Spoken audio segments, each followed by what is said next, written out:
आइए हम लोग regulation on audit and accounts पर एक नजर डालते हैं। आउटलाइन देख लीजिए। सबसे पहले चैप्टर 1 का प्रिलिमिनरी है, शॉर्ट टाइटल, फिर एप्लीकेशन, कमेंसमेंट, डेफिनेशंस।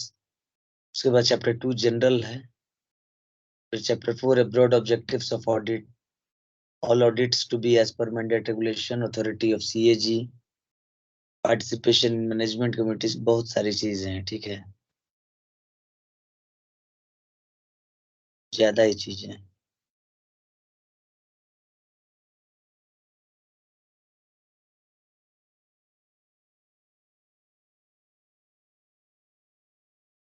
लगभग कितनी चीजें हैं हम लोग देख लेते हैं, 230 चीजें हैं।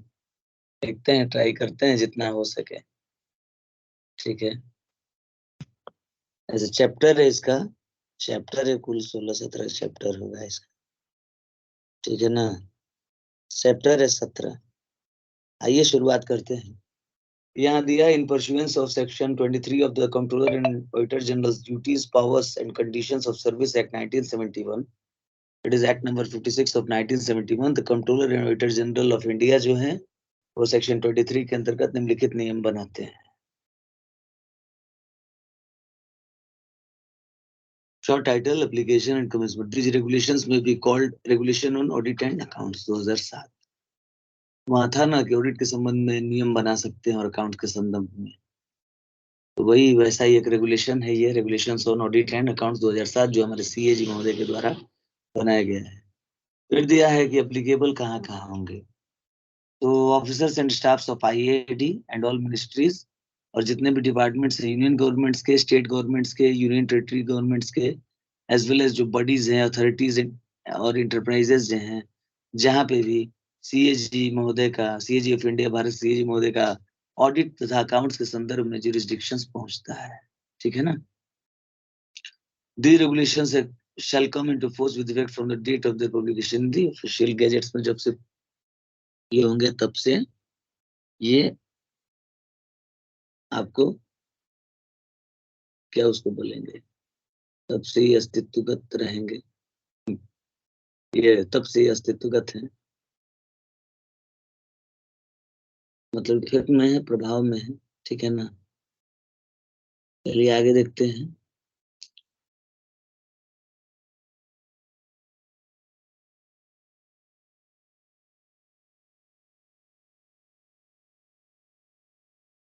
एक सवाल भी है कि भाई ऑडिट, ये sorry, audit and account regulation जो है वो इश्यू किया गया है किस एक्ट के परस्यूएंस में, तो आपका आंसर हो जाए section 23 of the TPC act. और फिर क्वेश्चन पूछेगा कि ऑडिट एंड अकाउंट्स रेगुलेशन किस पे अप्लाई होते हैं, तो इसमें हो जाए कि भाई officers and staffs of the IAD, फिर जितने भी मिनिस्ट्रीज हैं, डिपार्टमेंट्स हैं, यूनियन गवर्नमेंट के, स्टेट गवर्नमेंट के और यूनिटी गवर्नमेंट्स के, फिर जहां तक भी सीएजी ऑफ इंडिया जो हैं उनके जुरिस्डिक्शंस हैं ऑडिट और अकाउंट्स के। ठीक है ना, तो उन सभी बॉडीज, अथॉरिटीज और इंटरप्राइजेस, इन सभी पर भी सभी पर ये regulation of audit and accounts लागू होगा। चलिए आगे देखते हैं definitions. Accountant general accounts and entitlement आप समझ ही रहे हैं। एजी जो एएनडी है, means the head of the department of an account office. CAG of India जो है उनके किसी अकाउंट ऑफिस का जो डिपार्टमेंट है उसके जो डिपार्टमेंटल हेड है वो हो गए एजी एएनडी, यानी accountant general accounts and entitlement का डिजिग्नेशन चाहे जो। तो इसलिए आप देखिएगा कभी पीएजी होते हैं, कभी एजी होते हैं। ठीक है ना, अब देखिए अकाउंटेंट जनरल ऑडिट, इसका मतलब क्या होता है, तो अकाउंटेंट जनरल ऑडिट का मतलब है कि सीएजी महोदय के किसी ऑडिट ऑफिस का जो विभाग है, उसके जो विभाग प्रमुख है, विभागाध्यक्ष जो भी कहिए, वो एजी ऑडिट होंगे। फिर इनका भी वही है, जो भी डिजिग्नेशन हो, कभी एजी के रूप में आते हैं तो कभी पीएजी के रूप में आते हैं। ठीक है ना, कहीं कहीं, चलिए वो डिप्टी डायरेक्टर ये सब भी आप लोग सुने होंगे, प्रिंसिपल डायरेक्टर, डिप्टी डायरेक्टर, ये सब चीजें। चलिए आगे देखते हैं अकाउंट्स ऑफिस। अकाउंट्स ऑफिस का मतलब है सीएजी ऑफ इंडिया का वो ऑफिस जो कि रिस्पॉन्सिबल है, इसलिए रिस्पॉन्सिबल है। Compilation of accounts from the initial and subsidiary accounts rendered by the treasuries, officers or departments responsible for keeping of such accounts and for entitlement work in relation to government employees and other categories of employees. Accounts office का मतलब होता है CAGF India का office, जो कि compilation of account initial, जो treasuries या office या डिपार्टमेंट जहाँ पे कि भाई उन सब अकाउंट को रखा जाता है इनिशियल और सब्सिडियरी, और वो रेंडर करते हैं जिस ऑफिस को, ताकि अकाउंट्स का कंपाइलेशन हो सके, ठीक है ना। तो वो हो गया अकाउंट्स ऑफिस। अकाउंट्स ऑफिसर का मतलब होता है ऐसा ऑफिसर, चाहे उसका डिजिग्नेशन चाहे जो हो, CAG महोदय के द्वारा ऑथराइज किए गए हों अकाउंट्स या एंटरटेनमेंट और रिलेटेड वर्क के लिए। ऑडिट का मतलब क्या होता है? तो ऑडिट का मतलब है, ये देखिए मेन चीज आपका आ गया। Audit means examination of accounts, transactions and records in performance of duties and exercise of powers of the Comptroller and Auditor General as prescribed in the Constitution of India and the Act, and includes performance audit or any other type of audit determined by the Comptroller and Auditor General of India. When used as a noun, it refers to audit department as a whole or any part thereof as per context. Audit का मतलब है accounts का examination, transactions का examination, records का examination, in performance of duties and exercise of powers of the Comptroller and Auditor General as prescribed in Constitution of India and the Act. यानी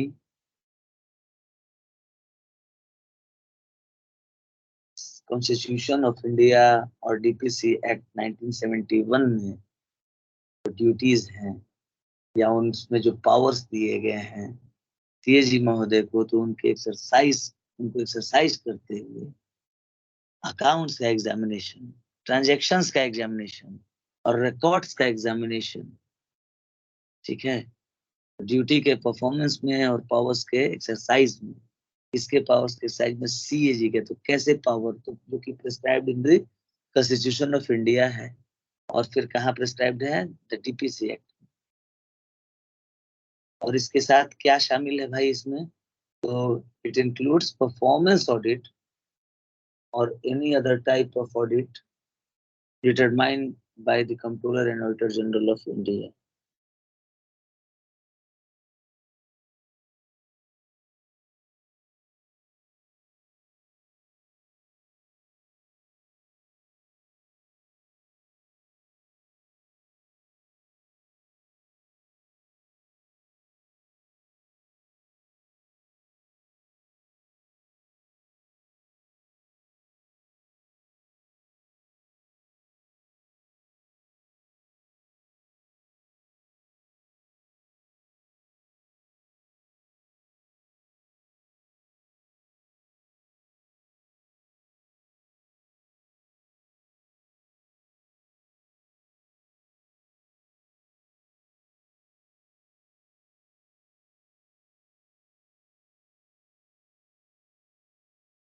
When used as a noun, it refers to audit department as a whole or any part thereof as per context. Audit board.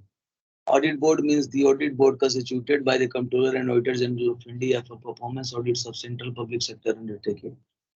जब भी central public sector undertakings के performance audit की बात आएगी, तो वहाँ CAG की भी बात आएगी, और तब आएगी बात ऑडिट बोर्ड की। यानी ऑडिट बोर्ड की संरचना करते हैं कौन? Controller and auditor general of India.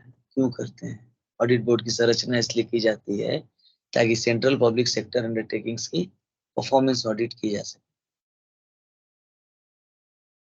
अगला है ऑडिट डिपार्टमेंट और ऑडिट इंस्टीट्यूशन।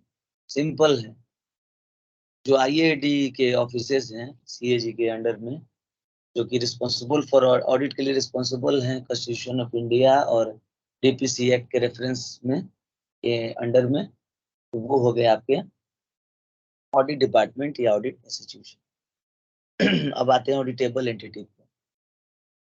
ऑडिटेबल एंटिटी का मतलब होता है कोई भी ऑफिस, अथॉरिटी, बॉडी, कंपनी को मतलब जिसका ऑडिट किया जाता है, बात समझ रहे हैं, जो कि ऑडिट के अधीन है।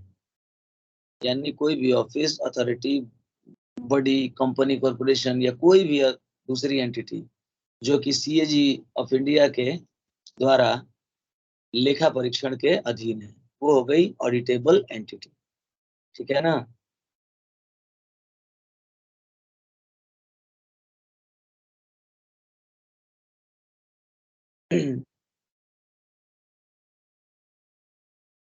चलिए, ऑडिट मैंडेट। ऑडिट मैंडेट क्या हुआ? ऑडिट मैंडेट का मतलब है अथॉरिटी ऑफ जो सीएजी है, उनके पास अथॉरिटी है कॉन्स्टिट्यूशन ऑफ इंडिया और डीपीसी एक्ट के अंतर्गत ऑडिट करने की। ठीक है ना?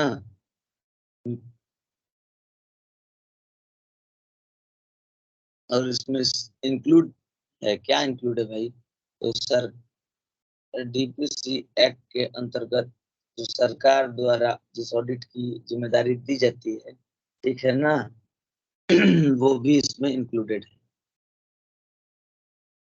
Audit memorandum.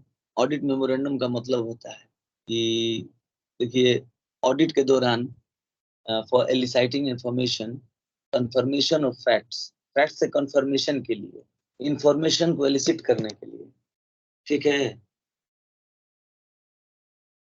या फिर किसी भी अन्य प्रकार का मैटर का कंफर्मेशन जिसका कि ऑडिट जो कि आवश्यक समझा गया हो ऑडिट ऑफिसर के द्वारा ऑडिट के कंडक्ट के दौरान, तो एक मेमोरेंडम या लेटर इशू किया जाता है उस दौरान, उसी को बोलते हैं ऑडिट मेमोरेंडम। क्यों होता है? तो कब होता है? तो during the course of audit है क्या, तो मेमोरेंडम और लेटर है। ऑडिट मेमोरेंडम क्या है? या तो मेमोरेंडम है या लेटर है। कब इशू किया जाता है? Course of audit.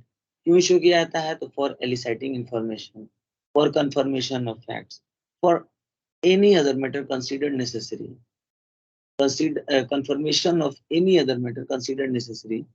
किसके द्वारा नेसेसरी समझा? तो जो ऑडिट ऑफिसर हैं वो, जो कि इन कंडक्ट ऑफ ऑडिट है, जो ऑडिट कर रहे हैं। ऑडिट नोट का मतलब होता है एक ऐसा नोट जो कि ऑडिट ऑफिस के द्वारा इशू किया जाता है, containing the results of audit conducted with reference to data information or documents available in an audit or accounts office। Office में किसी ऑडिट या अकाउंट ऑफिस में जो डेटा इंफॉर्मेशन या डॉक्यूमेंट अवेलेबल है, तो उससे रिलेटेड, उससे data information documents available in an audit और अकाउंट्स ऑफिस, उससे रिलेटेड जो उसके रिजल्ट से रिलेटेड जो नोट होता है, जो किसी ऑडिट ऑफिस द्वारा ये किया जाए, उसी को बोलते हैं ऑडिट। ऑडिट ऑफिस का मतलब होता है सीएजी ऑफ इंडिया का एक ऑफिस जो कि ऑडिट के लिए रिस्पॉन्सिबल है। ऑडिट, ऑडिट ऑफिसर या ऑडिटर का मतलब होता है एक ऑफिसर, चाहे उनका डेजिग्नेशन जो भी हो, जो कि सीएजी ऑफ इंडिया के द्वारा एक जनरल या स्पेशल ऑर्डर से ऑथराइज होते हैं जनरल या स्पेशल ऑडिट कंडक्ट करने के। तो ऑडिट ऑफिसर और auditor means an officer, whatever his designation is, it doesn't matter, and he is authorized by the Controller and Auditor General of India by a general or by a special order. What for? What is the purpose for that order? To conduct audit। ठीक है, तो वो हो गए आपके audit officer या auditor. Audit reporter of the controller end of the controller and audit report of the controller and auditor general. और audit report क्या होता है कंट्रोलर एंड ऑडिटर जनरल? तो ये हो गया means a report of the controller and auditor general of India under article 151 of the constitution of India, और under section 19A of the DPC act, और under section 49 of the union territories act 1963 के अंतर्गत जो CAG of India है, उनकी जो report है, ठीक है ना, जो कि आर्टिकल 151 जो है भारतीय संविधान का, और डीपीसी एक्ट का आर्टिकल 19A या यूनियन टेरिटरीज एक्ट का आर्टिकल ये का सेक्शन 49 है, ठीक है ना। तो वही बताता है audit report of the controller and auditor general के बारे में, वही है ऑडिट रिपोर्ट। अब ऑडिट रिव्यू कमेटी क्या है? तो एक ऐसी कमेटी, आर से एस याद रखिएगा, रिव्यू, तो आर रिव्यू, और इससे अगला लेटर है आर के बाद एस, तो स्टेट, सीधी बात है। तो स्टेट का पीएसयू का पी फॉर परफॉर्मेंस, सीधी बात। हालांकि वहाँ पब्लिक सेक्टर की बात है, लेकिन यहाँ पे आप थोड़ा बस ऐसे ही, P for performance audit, and R है यहाँ रिव्यू में, ऑडिट रिव्यू है, तो रिव्यू से एस हो गया स्टेट पीएसयू। वहाँ ऑडिट बोर्ड था, तो बोर्ड से आप सीधे कहाँ पहुंच गए?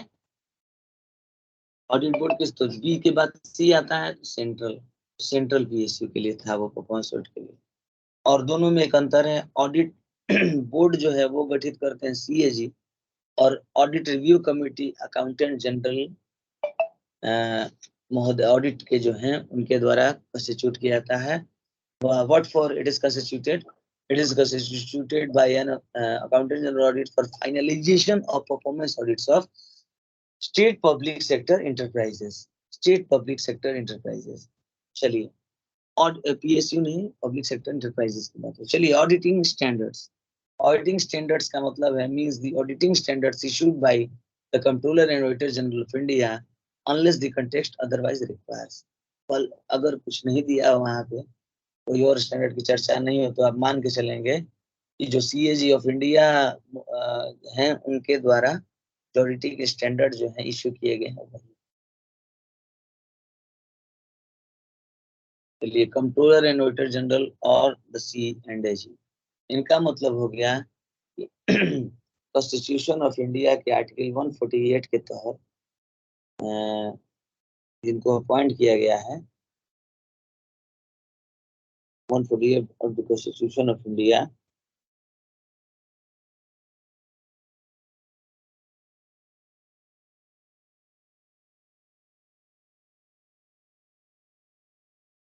अब देखिए, entitlement for the purpose of this regulation means functions relating to pay, provident fund or pension and related work which the controller and auditor general is to perform under article 149 of the constitution of India and the act.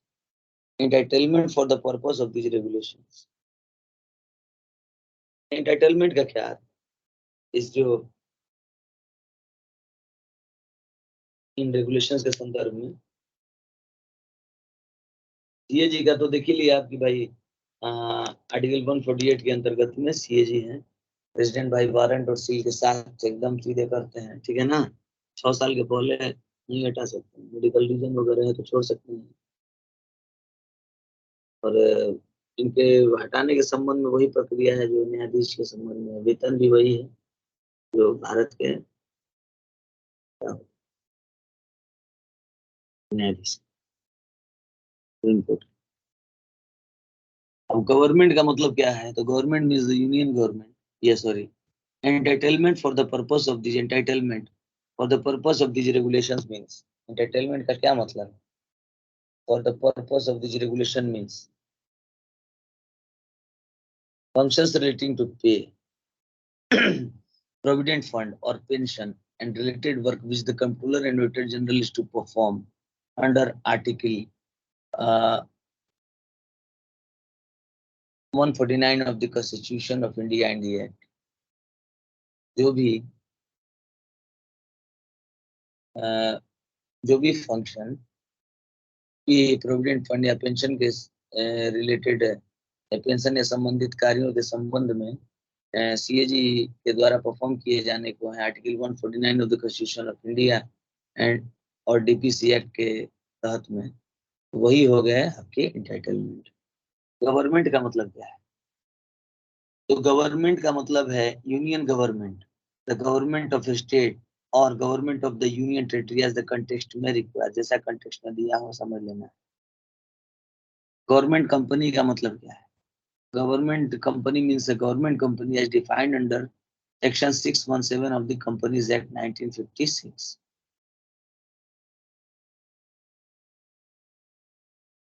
Government company का मतलब है government company as defined under Section 617 of the Companies Act 1956.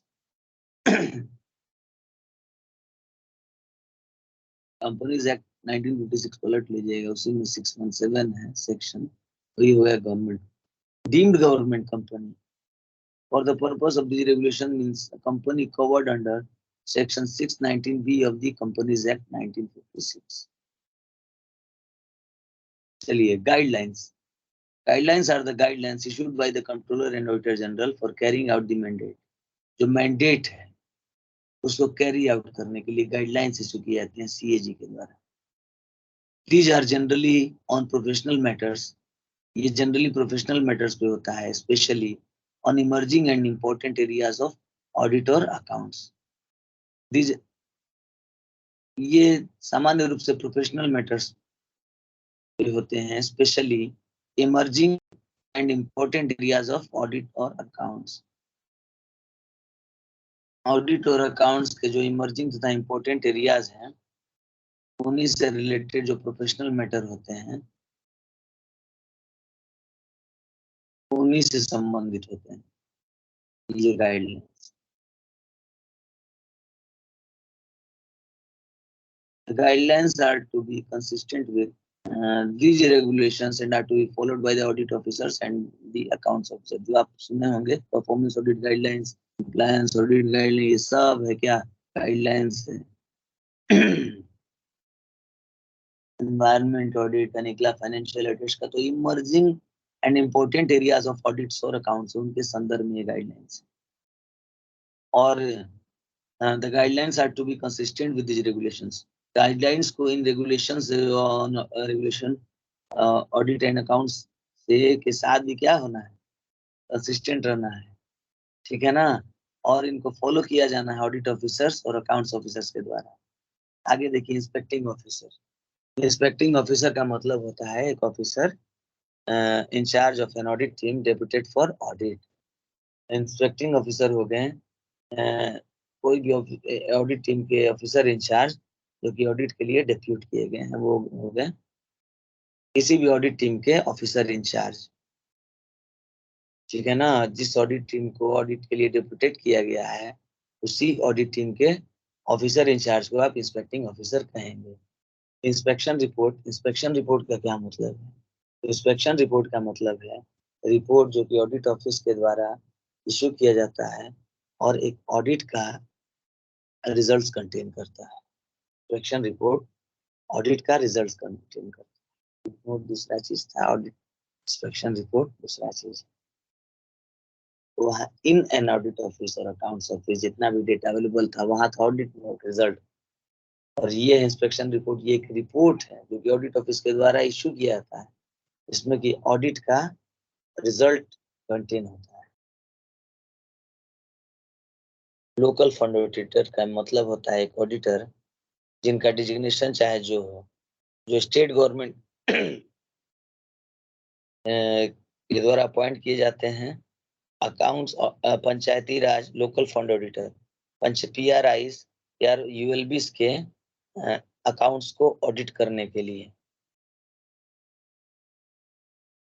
ये state government के द्वारा appoint किए जाते हैं. Audit of accounts of Panchayati Raj institutions और अर्बन लोकल बॉडीज के लिए लोकल फंड ऑडिटर होते हैं. सवाल क्या आ जाएगा इसमें, डेजिग्नेशन क्या होगा भाई? कुछ भी डेजिग्नेशन हो सकता है. जनरली किसके द्वारा अपॉइंट किया जाता है? तो स्टेट गवर्नमेंट के द्वारा लोकल फंड ऑडिटर अपॉइंट किया जाता है. क्यों अपॉइंट किए जाते हैं? ऑडिट के लिए. किसकी ऑडिट के लिए? तो अकाउंट्स की ऑडिट के लिए. तो किसके अकाउंट्स की? तो पंचायती राज इंस्टीट्यूशंस बस तो नहीं, और अर्बन लोक और या अथवा अर्बन लोकल बॉडीज के ऑडिट के लिए स्टेट गवर्नमेंट के द्वारा सामान्य तौर पर जनरली व्यापक रूप से अपॉइंट किया जाता है लोकल फंड ऑडिटर.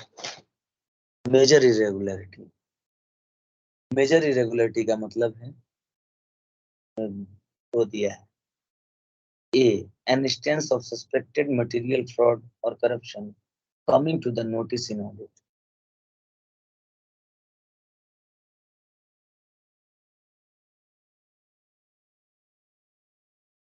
अगर कोई मटेरियल फ्रॉड या करप्शन हो गया है, audit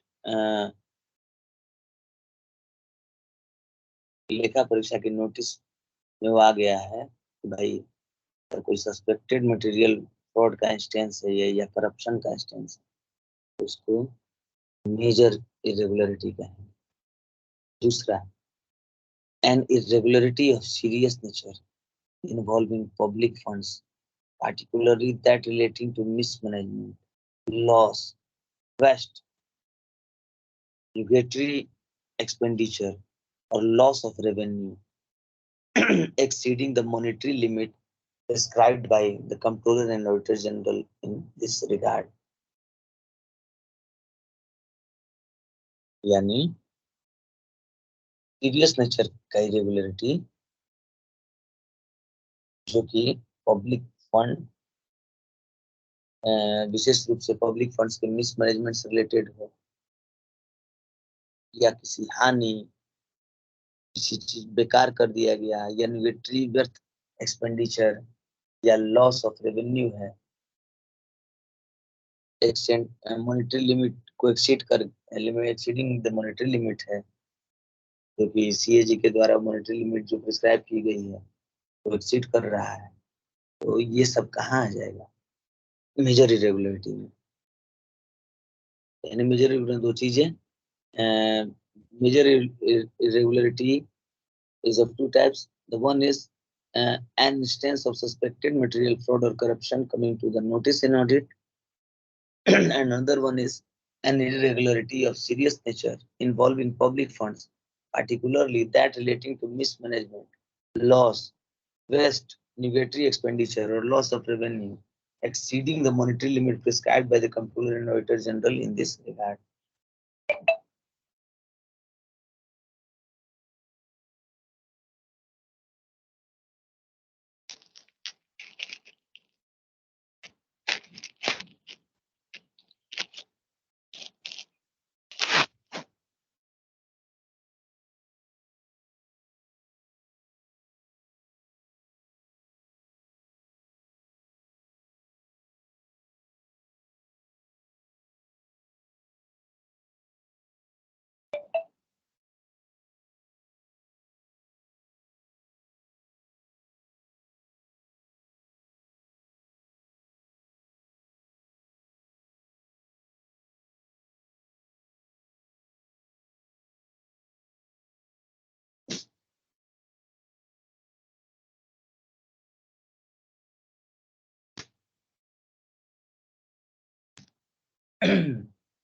Major irregularity means an instance of suspected material fraud or corruption.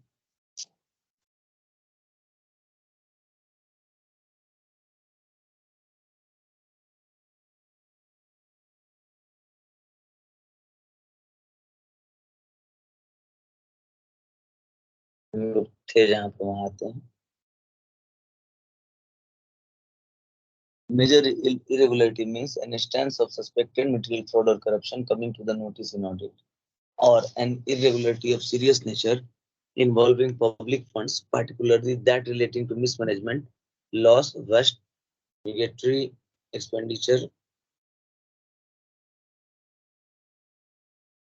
negatory का मतलब थोड़ा सा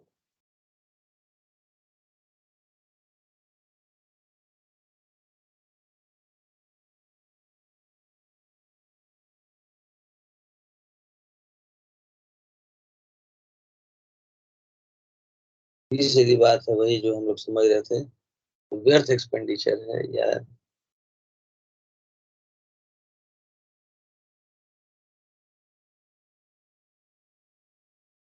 negatory expenditure, loss of revenue exceeding the monetary limit prescribed by the Comptroller and Auditor General in this regard. चलिए आगे।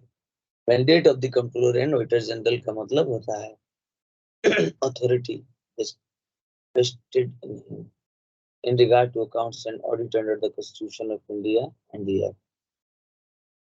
जो authority होती है, जो निहित होती है सीएजी में, ठीक है ना, कॉन्स्टिट्यूशन ऑफ इंडिया और डीपीसी एक्ट के अंतर्गत अकाउंट्स और ऑडिट के संबंध में जो अथॉरिटी ईएजी में निहित होती है, वेस्टेड इन होती है, वो हो गया मैंडेट। प्रैक्टिस नोट्स ये क्या होते हैं? ये हैं डिटेल्ड इंस्ट्रक्शंस ऑन ऑडिट और ऑन अकाउंटिंग मैटर्स। फिर कहता है कि भाई डिटेल्ड प्रैक्टिस नोट्स है और डिटेल्ड इंस्ट्रक्शंस ऑन ऑडिट और ऑन अकाउंटिंग मैटर्स हैं। These need to be consistent with the regulations, standing orders, and guidelines issued by the Comptroller and Auditor General. Practice note जो होते हैं, detail instructions होते हैं audit पर या फिर अकाउंटिंग मैटर्स पर, this need to be consistent with the regulations. Audit और अकाउंटिंग मैटर्स पे डिटेल्ड इंस्ट्रक्शंस होते हैं, विस्तृत दिशा निर्देश। फिर कह रहा है कि भाई इनको रेगुलेशंस के साथ कंसिस्टेंट होना पड़ेगा, एक एक लयबद्ध, ठीक है ना, स्टैंडिंग ऑर्डर्स के साथ, और जो गाइडलाइंस इशू किए जाते हैं सीएजी के द्वारा उसके साथ। आगे देखते हैं separate audit report. Separate audit report means an audit report containing audit observations on the accounts of an authority, body or corporation, whether or not required to be laid before the legislature. एक separate audit report वह audit report है जो contain करती है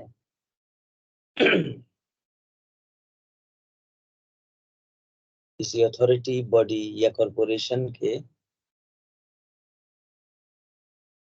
accounts, ये accounts पर जो audit की ऑब्जर्वेशंस होती है, ठीक है ना, चाहे वो लेजिस्लेचर के सामने ले किया जाए या नहीं किया जाए, इसी को कहते हैं सेपरेट ऑडिट रिपोर्ट।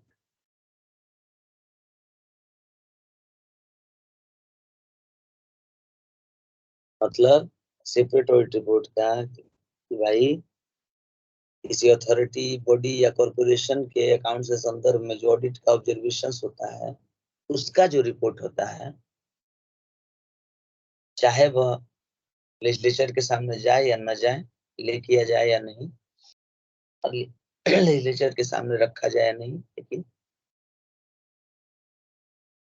इस प्रकार की रिपोर्ट को क्या कहेंगे? Separate audit report. Standing orders of the controller and auditor. Standing orders, standing orders of the controller and auditor general R the orders including orders on administrative matters of permanent nature. 1 minute.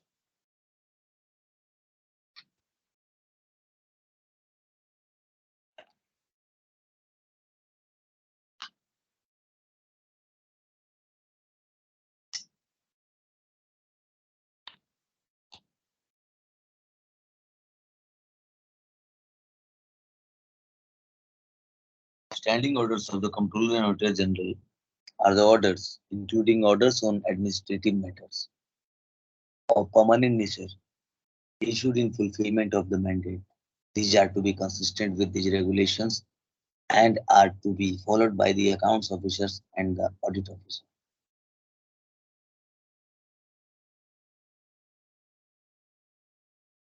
Mandate, mandate का मतलब समझ ही रहे हैं, जो authority है विहित है CAG में पावर्स आदि को लेकर, है ना, तो उसके संदर्भ में स्टैंडिंग ऑर्डर्स क्या होते हैं? सीएजी के होते हैं। पहली बात, standing orders of the controller and auditor general की बात हो रही है, तो वो कैसे ऑर्डर्स होते हैं? तो वो परमानेंट नेचर के होते हैं, क्योंकि उनकी जो शक्तियां प्राप्त हैं भाई, तो व्यवहारित करने में ये क्या करेंगे? तो ये फुलफिलमेंट कर रही है मैंडेट की। वो जो मैंडेट में जो बात कही गई है उसको फुलफिल कर रहा है ना। जो मैंडेट है, जो अथॉरिटी है, उसको जो चीज चाहिए वो दे रहा है। तो वो देगा कब? जब स्टैंडिंग ऑर्डर के थ्रू दिया जा रहा है ना। परमानेंट, ये है परमानेंट नेचर, ठीक है ना। उस परमानेंट नेचर के होते हैं, मैंडेट को फुलफिलमेंट के संदर्भ में, और इनमें एडमिनिस्ट्रेटिव मैटर से संबंधित आदेश भी शामिल होते हैं। स्टैट्यूटरी ऑडिटर, कंपनी एक्ट 1956 के तहत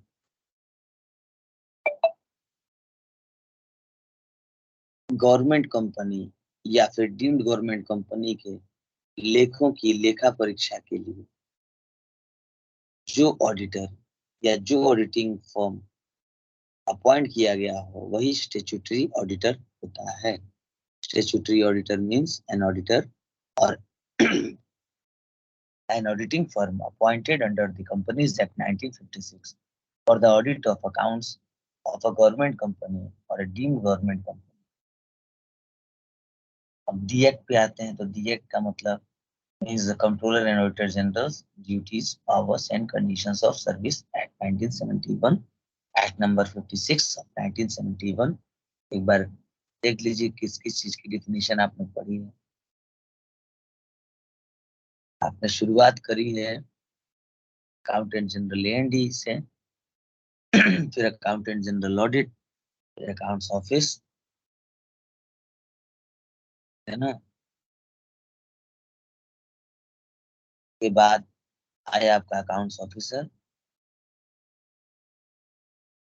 फिर ऑडिट आया, ऑडिट क्या होता है, फिर बाद आपने ऑडिट बोर्ड के बारे में पढ़ा, फिर ऑडिट डिपार्टमेंट और ऑडिट इंस्टीट्यूशन के बारे में पढ़ा, जिसमें आईएडीएम कार्यालय आते हैं। ऑडिटेबल एंटिटी को पढ़ा आपने, ऑडिट की जाती है, जो ऑडिट बाय कंट्रोलर क्या है, वैसे अथॉरिटी बॉडी कंपनी का ऑडिट मैंडेट क्या है।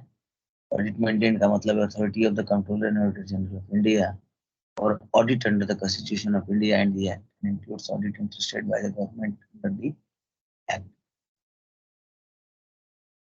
Audit memorandum means memorandum or letter issued during the course of audit for citing information, confirmation of facts, या फिर कोई भी अन्य मैटर ऑडिट ऑफिसर्स के द्वारा कंडक्ट ऑफ ऑडिट के दौरान। चलिए ऑडिट नोट, फिर ऑडिट ऑफिस पढ़ा आपने, फिर ऑडिट ऑफिसर और ऑडिटर पढ़ा आपने, फिर audit report of the controller and auditor general पढ़ा आपने, फिर ऑडिट रिव्यू कमेटी पढ़ा आपने, फिर ऑडिटिंग स्टैंडर्ड्स पढ़ा आपने, फिर controller and auditor general of और द सी एंड एजी पढ़ा आपने, फिर एंटाइटलमेंट पढ़ा, फिर गवर्नमेंट कंपनी को देखा, डीम्ड गवर्नमेंट कंपनी को देखा, गाइडलाइंस को देखा, इंस्पेक्टिंग ऑफिसर को देखा, इंस्पेक्शन रिपोर्ट को देखा, लोकल फंड ऑडिटर को देखा, मेजर इरेगुलरिटी को देखा, मैंडेट को देखा, प्रैक्टिस नोट्स को देखा, separate audit report, standing orders, statutory auditor, the act और डेफिनेशन यहाँ पे खत्म हुआ। चैप्टर 1 आपका खत्म हुआ, और बाकी विधिया के ऑल अदर एक्सप्रेशंस जो हैं, ये तो 32 डेफिनेशंस यहाँ दे दिया है। बाकी भी अगर बहुत सारे ऐसे आपको टर्म एक्सप्रेशंस मिलेंगे इस रेगुलेशन में जिनको कि यहाँ डिफाइन नहीं किया गया, लेकिन they shall have the meaning respectively assigned to them in the Constitution or in the Act.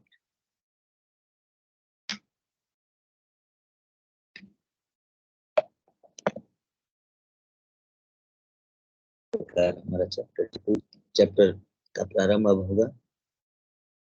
तो के लिए नमस्कार।